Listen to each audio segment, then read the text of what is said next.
All right. Hello, everyone. My name is Sofia Rios. I am a tutor and a consultant in Gillis education. I specialize in Spanish, but as you can see, I also do coding because I'm studying data science. Today, we're only going to do an intro to coding. It's going to be pretty fun. It's universal. So even if you have no prior programming knowledge, this is actually perfect for you. It's for all ages too. And hopefully you can get something useful out of this because I designed it so that maybe you can use it in your everyday life. So let's get started. So what is coding? So let's try to think about coding like a translator between a computer and humans. So computers don't really understand language the way that we do. I know it might be hard to believe, especially with all the AI going around these days, but actually, in its core, computers don't really understand us. So that's why programming languages exist. So there's probably thousands of different programming languages that we can go over, but we're going to focus on one today. We're going to get to that soon. So basically, when we write code, we're making the computer understand our inputs and making it readable to the computer. So you can use coding for a bunch of different careers, such as software engineering. So basically designing computer programs, applications, games. A lot of things have programming in them that you would never imagine have programming in them. Like we all know our phones use programming, but even things like microwaves or even fridges, anything that involves electronics has programming somewhere in it. Because again, it needs a translation between the human and the computer aspect. So today we're going to focus on Python. So Python is a very common programming language. I want to say it's kind of universal because it's pretty easy to understand, very straightforward, and the syntax is very understandable. And we're going to see what that means soon. So it's very versatile. You can use it for even for making AIs, we can use it for calculators, we can use it for programming applications. There's a bunch of things that you can do with Python, so that's why it's pretty common. What I mean by syntax is the actual wording that we use within the programming language, and we're going to see why that's so important, because Python uses pretty simple words, such as for, in, and, so very basic English words, and we're going to see how those are used. So today we're going to use something called an interpreter. So this one's online. You can actually install the Python programming language into your computer and use a terminal in your computer to program Python with, but I don't expect people to have that already at home. So we're going to use something that's available for free online. I provided the link right here, and I already have it open on my screen. This one also has other languages available, so if you ever want to venture into trying other coding languages online, you can use this as well. So this is what's called an interpreter, once again, or an online compiler. So on this side, that's what we call the sandbox. So that's where your actual code is going to go. And on this side, that's where your output is going to go. So when you hit run, that's how you know if your code worked or not. And we're going to see that now. So we're going to start with the Hello World program. You might have heard of it. For those who have not heard of that, we're going to see it right now. So let's write our first line of code. So I'm sorry if you hear me typing. So we're going to start with print Hello World. And I'll explain all of the symbols that I'm using here. So, okay. So before I hit run, so here it says print. So that's what we call the function in code. So that's actually what's giving the machine instructions. So print quite literally means it's going to print that text on the screen. So then we put a parentheses. The parentheses is basically telling it, okay, from this here onward, it's not part of the function. It's not part of instructions. It's the actual thing that we want to print. The quotation marks is telling it that inside here, there's a set of words that I want you to print literally. And we're going to see why those are so important very, very soon. So if you're doing this with me, that'd be really cool. But I'm going to hit the run button. And boom, there it is. We see that it said hello world. The reason why we use this example with hello world a lot is because in 1978, this was used for a programming book for a language that's not as commonly used anymore. It's still used. It's called C. So C had this textbook, and the examples that the professors put in it was the hello world example. So now it's kind of like the universal way of showing the print function, because a lot of different languages have a print function or something equivalent to it. Because the reason why it's called languages is because a lot of the wording will change. And again, Python is pretty straightforward. So here we have print, and again, that was the function. Then we have all those symbols. So that's part of the syntax. So let's see what happens if you change something. So let's say I forget to put the parentheses, and let's even forget to put one of the quotation marks, and let's see what happens. Oh no, it says there's an error. So most good compilers will tell you what the error is. Sometimes they don't really tell you. Sometimes it just tells you there's an error, but it doesn't tell you why there's an error. This one I like because it actually tells you, hey, this is a syntax error. So it's telling you that you didn't use the proper symbols. So again, coding is a translator between humans and computers. Computers don't understand you. You need to be as specific as possible to make the computer understand you. I had a professor once told me that computers are stupid until you actually give them proper instructions. I know it sounds kind of ridiculous, especially in this day and age, but it's actually kind of true. So make sure you give the instructions as clearly as possible, because they are very, very picky. So I'm going to put the parentheses back just so you guys can keep track with me. And there we go. I fixed the code. All right. So let's go to the next slide. So now we're going to talk about variables. So in code, variables are basically like containers that hold information in a program or data. You're going to see the word data thrown a lot inside of this. Data is the same thing as information, but it's like individual bits and pieces of it. So we're going to see why data is so important in coding. So just to give an example of what a variable is, let's say age. So if I say people's ages, you can say, okay, then 13, 14, 15, those are different people's ages. But each one of those numbers are individual pieces of data. Those are all variables because they can vary, they can change. So there's different types of data or variables. We can use it interchangeably in this case. There's strings.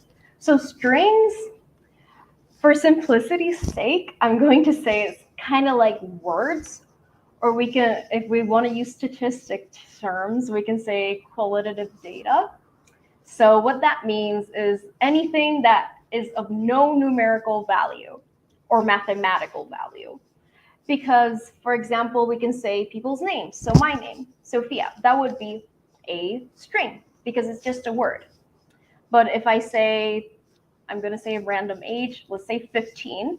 15 would also be a string in this case. Why? Because it's not really saying anything mathematical. But if I say something like 14 plus 15, or if I say a whole formula, like the quadratic formula or something, that would already fall into integers.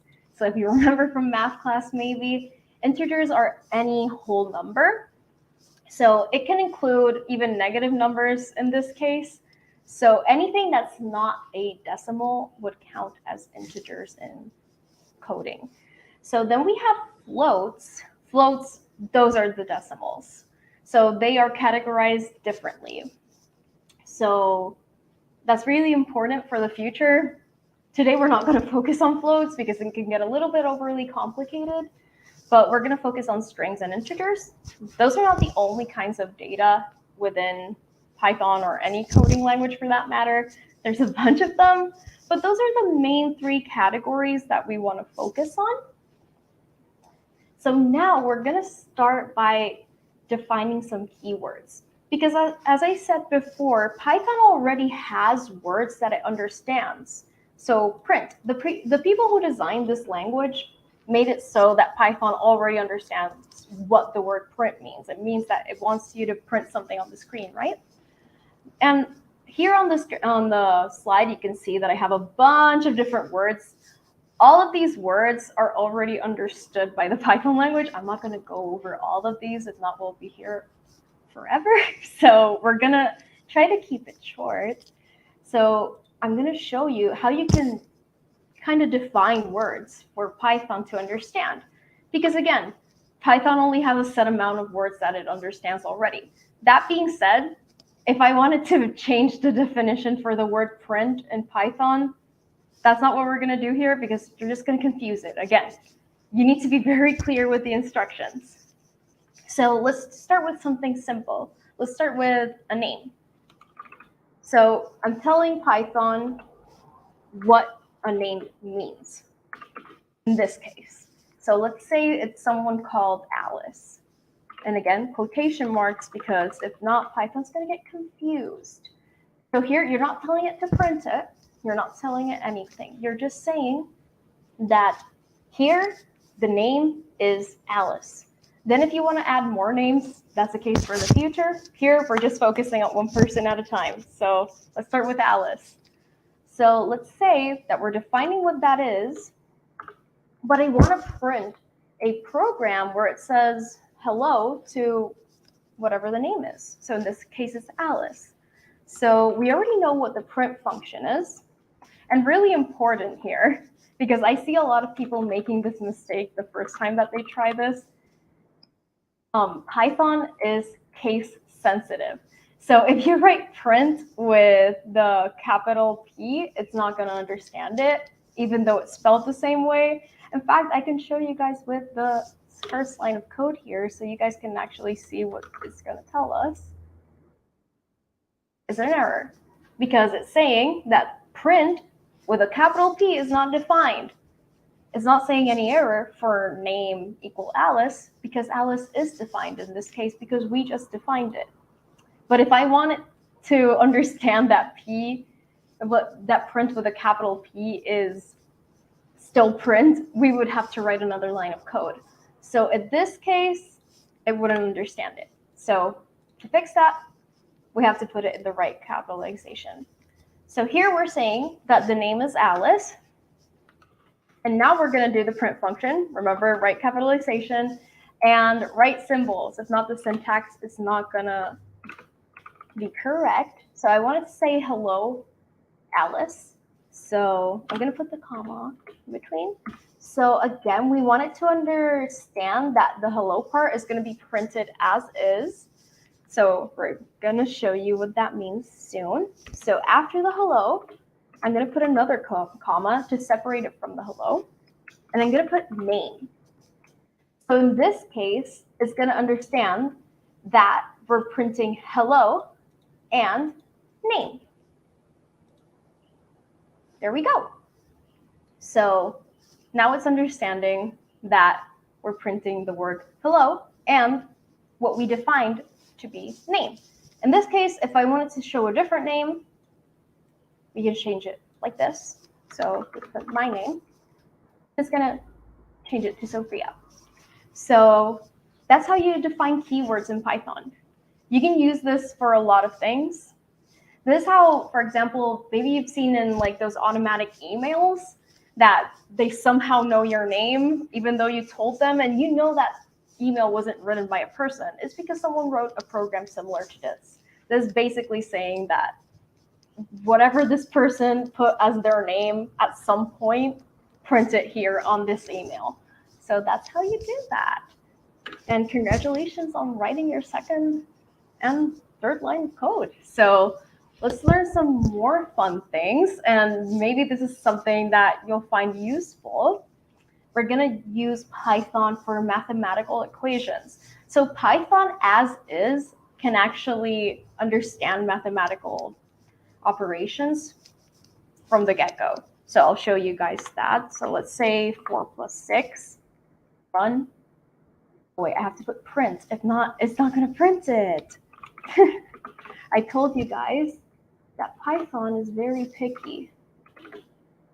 In this case, and we're going to see why soon, we're not going to put the quotation marks. Okay, so there it is. So it automatically has a calculator built into it. And it's going to function very similar to how you write operations in Excel. So same operation symbols, pretty much the same operation symbols actually, because a lot of the programming that they use for Excel was actually first built on Python. So even for calculators like the ones from Texas Instruments, for example, Python is the backbone of it. So we're going to see how that works now. So it printed 4 plus 6 and it told us it's 10. But what would happen if I put these quotation marks on the numbers? It's going to print it literally. So here we see that it literally printed 4 plus 6. Why is that? So if we go back, remember what I told you guys about strings? So strings are basically words or anything that's not of mathematical value. So here it's not understanding 4 plus 6 as like an actual math operation. It's understanding it as text. So that's why it printed it quite literally as 4 plus 6. But once I take away those quotation marks, it stops seeing it as a string and it starts seeing it as integers. So that's why it's very, very important that you're very clear with all of the symbols that you need to use for Python, because if not, it's not going to print it correctly. So that's our first equation. So now let's try to use it for something a little bit different. So we can actually use it for formulas. So let me go here. Okay. So we're going to use it for a geometry formula. We're going to find the area of a triangle. So, and this actually, I'm going to show you guys, and I'm going to divide it here so it looks a little bit neater. So for writing comments in Python that don't process as code, we use the hashtag or the number symbol. So I'm going to put area of triangle formula. So from here on onwards, like if you write anything on this line, it's not going to process it as code. I'm going to run it. You see, it didn't do anything. So whenever you put those hashtags or the number symbols, it's not going to process it as code. This is really, really useful, especially if you're ever working on projects with someone else, because sometimes the other people reading your code might not know what you were writing that code for. So be considerate of anyone who's working with you and put like, hey, this is, in this case, it's pretty straightforward, but it can get pretty complicated and hard to read sometimes. And when you're looking at a screen for a long time, it can be a little hard to understand. So here I'm going to put name function. And that way I'm letting other people who read this know that, hey, this specifically is the name function. So now I'm going to go back to the area of a triangle formula. So we're going to do a combination of all the things we've just learned, and we're going to put it down here. So let's start with defining what base is. So let's say the base of this triangle, let's choose any number. I'm going to choose 6. So here is understanding it as an integer. Again, don't put quotation marks here like we did up here, because as soon as you put those quotation marks, it's going to understand it as a string and not an integer. And remember, strings are for non-mathematical values. Here, we're trying to calculate a formula, so we do want it to understand it as a mathematical value. So we have the base here. The next part of the formula would be the height. And then I'm going to show you why I'm choosing these so that we can go over that formula. So in this case, I'm going to choose 3. I'm going to keep the numbers low at first, but then we can change them around so we can experiment a little bit. So the height is 3. Same principle. Again, make sure you don't write the quotation marks, because if not, it's going to understand it as printing the literal 3 as a word and not a number. So let's keep it like that. And now this is the most important part. We are going to define what the formula is. So in this case, we want it to be base times height divided by 2. So wait, I did not put the forward slash. Oh no, my computer. Okay, there it is. Okay, sometimes that part of my keyboard does not work. So okay, here we go. So the formula for the area of a triangle is base times height divided by 2.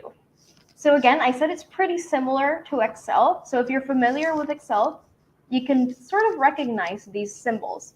So the times symbol would be the asterisk, and the division here would be the slash. So here we're saying that the value for base times the value for height, and we have to put that in parentheses so that it does the proper order of operations, divided by 2. So it's going to divide this whole part by 2, not height individually. So it's really important that you put the parentheses in there. And again, it's also important that you define base and height before defining the formulas, so it actually understands where it's getting these numbers from. So we're gonna run it, even though we're missing a part, just so you guys can see and check that there's no errors so far. So it didn't print anything because we haven't hit the print part yet, but I wanted to test it out to make sure that I have no errors, because let's say that we did something wrong, we put the wrong symbol somewhere, or we used a word that Python understands as something else. It would have told us that, hey, there's a syntax error, there's a traceback error. There's a ton of different types of errors that you can get. But this interpreter, again, is going to let you know on which line you got that error and why it's there. So now we defined that the formula for area is going to be base, which we defined up here, times height, which we defined here. And we're going to multiply those 2 values together with the asterisk and divide those 2 values by 2. Okay, now this is where I'm going to say the hard part, but it's not really that hard. It's just that, again, Python is very, very, very, very picky. And I'm going to make sure to show you some of the possible errors you might get here if you don't specify every single part of it. It can be a little bit frustrating at first. I messed up a ton of times the first time I was doing this, but that's the point. You learn. And it's fine because, again, it's going to tell you where you went wrong. So we're going to start with print. Again, print means that it's going to show you whatever you're asking it for on the screen. Without it, it's calculating it somewhere in the background, but you're not seeing it, so what's the point? So we have print. And again, after print, we always put the parentheses. This interpreter is very helpful because it already puts both of the parentheses for you, so you don't forget to put it at the end. We're also going to put the quotation marks because I accidentally deleted it. And I deleted the other quotation mark. It's fine. Okay, so I'm going to write the area of a triangle is, okay, because I don't want it to just tell me the number. I want it to show me like the whole full sentence. So all those times you've ever done a word problem and it's told you you have to write it in a full sentence at the end, we're going to make it do that automatically right here. So it's going to show us that. So, and again, we're putting quotation marks because we're letting Python know, hey, these are words. These are strings. These are not numbers. This is something I want you to print literally just as is on the screen. So we have that there. And again, make sure the quotation mark is there because we are going to add something. Okay. And again, Python, wait, I did not put the last quotation mark. Okay, there we go. Python is automatically going to understand what the addition sign means. It's going to understand it as, okay, I have something here at the beginning. So in this case, it's this piece of string, and I'm going to attach it to whatever you're going to write next. So let's add it here. And this is where we start learning some of those Python keywords. So str. Str means string. So we're telling it that whatever comes next is supposed to be interpreted as a string. And we're going to see why we use that. So here we're going to put the magic word, area. Because we want this to print the answer to the area. And since we remember that we put this parentheses at the beginning and then deleted it, we have to put a double parentheses here because if not, it's gonna say it's unfinished. So we have to make sure that everything's in there. And now we're ready. If there's anything wrong, whether it be with the spacing, the wording, the syntax, anything we didn't define properly, like let's say you misspelled something along the way, not in here, but in the actual code, it's gonna let you know. So let's run it. There we go, and it got it for us. So here it printed it quite literally as the area of a triangle is, so what I wrote here, that's the string. And then it printed the actual answer to the area function. So let's try to change it up and see what happens when you mess up any of the parts of any of this code. So let's say I'm gonna cut this part off. Let's see what happens. It's not gonna understand it. So it's really important to put that there. So if it doesn't understand it, it's not gonna print it for you like you want it to. So that's why we have to put the, oh no, the string.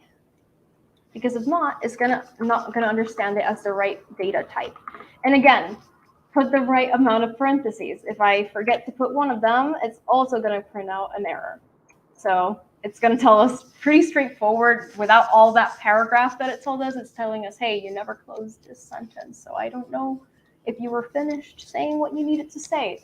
Python is really, really picky. So you have to put it clearly. And let's say you forget the quotation marks, because I see a lot of people forgetting how to put the quotation marks because they put a parentheses already. So why should I put a quotation mark? Notice how the color of the word is changed to the same color as the word print. Let's see what happens. It's not going to understand it. Why? Because the word is already one of those keywords that Python understands in of itself.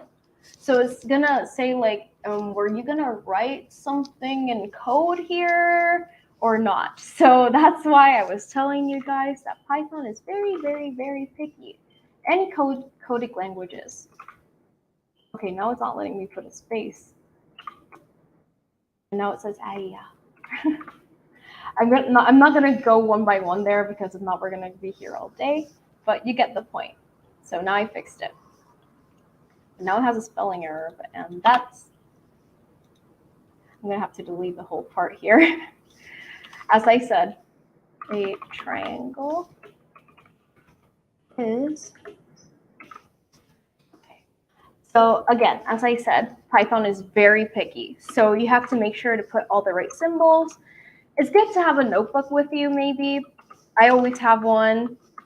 That's how I make sure that I'm not misspelling anything. I'm putting the right indentation, the right capitalization, everything. Because if not, it's not going to understand it. One last type of error that I want to show you is if you misspell the actual function here. So let's say that I put let's say I put era instead of area. So let's delete one of the letters there. You're going to get a traceback error or a name error. So basically that's saying that, hey, you haven't defined what the word era means in this case. So I'm not going to understand what you're asking me for there. So it's really important that, again, you double check always what you're actually printing, because if not, it's not going to understand it. So this is just an example of how you can use Python to solve functions for you. It's actually the backbone for calculators. This is how a lot of these programs are made. So again, like I think I said it before, that calculators like the ones from Texas Instruments use this. If you get one of the fancier ones, you can actually open Python on it, and let's say it doesn't know a formula for a really specific calculus example, you can actually write it in code and try to solve it from there. Of course, double, triple, quadruple check with people, because if not, it's not going to solve it properly. And it's always good to know how to solve it on your own because of that. Because again, computers will make mistakes. That's why humans are here to check them for them, because we also make mistakes along the way. And the computers, a lot of the time, they don't get what you're saying. So it's really, really, really important that you actually print everything properly. Let me put a space there. Oh no, this interpreter has like the spacing thing, which I don't love. So yeah, it's not putting a space between the 9.0, but you get the point. So anyway, that's the main coding that I wanted to show. Again, Python is very beginner friendly, very easy to understand. These are just some of the most commonly used ways that you can use every day. You can use it for math. You can use it even just for fun and to experiment on your own with it. And again, this interpreter is pretty good because it will actually tell you where you went wrong and where you went wrong. So, all right. So those are the main things. I was intending on keeping this around half an hour, and it's been around half an hour, so that's great. I think someone did have a question at some point, so I'm gonna have to open it on my phone. Let's see. I think someone asked about data types. Let's see if I can find it somewhere.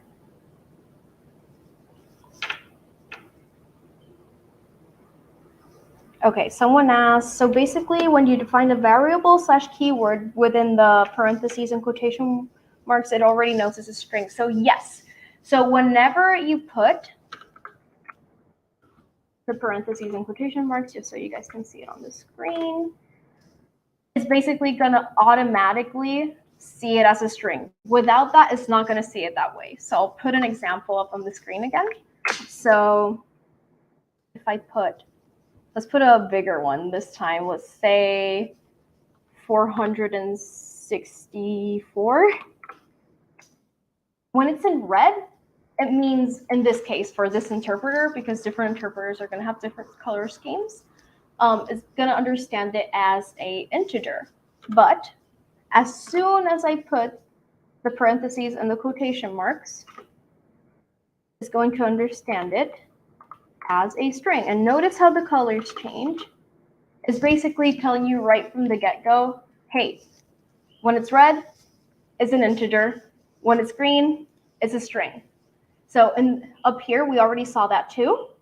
So here, we saw that all of these values here are strings. And when it's red up here, those are integers. And then we have the orange ones that's basically telling us, like, okay, this is something that's in the Python programming language already. So notice how the symbols, the operation symbols, are also understood by Python already. But then we have the white ones that's understanding it as things that you've defined yourself as the person writing the code. So yeah, again, this interpreter is pretty good because it automatically labels it for you, but depending on which programming you're using, it might change. And again, it also varies by language because different programming languages are going to have different wordings, different color schemes, even different data types.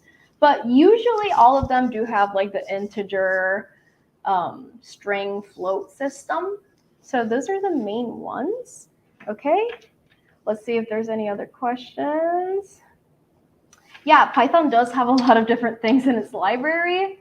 It's pretty extensive, but again, Python is pretty easy to understand. And something really important that I forgot to mention before is that these coding and programming languages do update. So they do add keywords and instructions. It's not something that they publish one time and that's it. Python gets updates, I want to say more than once a year. I get the updates all the time because I actually have it installed in my computer. And it's important to install them because if there's a new function that they released and you haven't downloaded the update, it's not going to understand what you're saying. So they constantly expand that library. And it's the same for different programming languages. The thing with Python, again, is that it's very universal. It's used for programming and software engineering, for game development, web design, like I said, calculators, and even Excel. So even within Excel, you can actually program in Python. So, all right. Does anyone have any more questions? Anything else to say? I wanted to keep it pretty simple and universal. Again, I am a tutor and consultant at Gillis Education. So if anyone ever wants to learn a little bit about coding or programming, or even other languages besides Python, feel free to reach out to us. And all right, I think we are done. Awesome. Then, all right, have a wonderful Sunday, everyone. I hope this helped you learn a little bit about coding and it opened your mind a little bit to it, because I know it can be a little bit intimidating when you see it for the first time, but it can be pretty accessible to everyone because even an interpreter such as this one is free and available for everyone to use online. So, all right. Thank you so much, everyone, and have a wonderful Sunday.